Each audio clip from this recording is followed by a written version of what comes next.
I'm currently reading through this antique diary, which was written in 1917 by an 18-year-old woman named Anglesey. In this entry on May 8th, Anx is recovering from a sickness that she came down with after she was in a school play.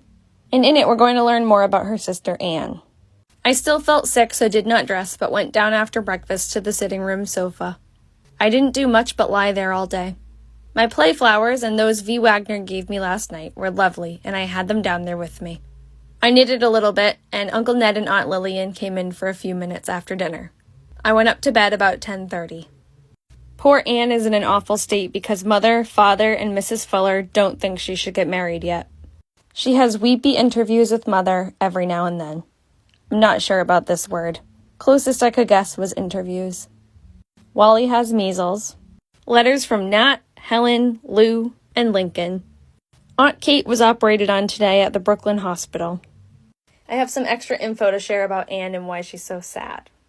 At the time of the diary, Anne and Bucky have been engaged for quite a while. They were engaged in 1916. For those of you who are new, Anne is Anx's older sister, and Bucky is Buckminster Fuller, who turns out to be a famous architect, inventor, and designer.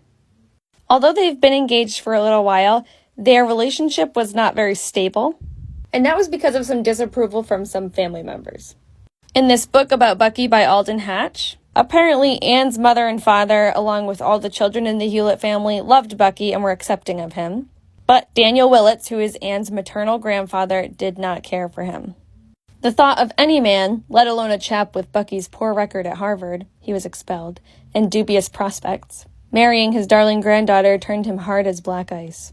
Anne's Aunt Kate was also not a fan, but shockingly, Bucky's own mother was most opposed to the wedding. When she found out they were engaged, she said Bucky was unfit to marry a charming young girl like Anne, that he was too lacking in stability, ambition, and means to support a wife.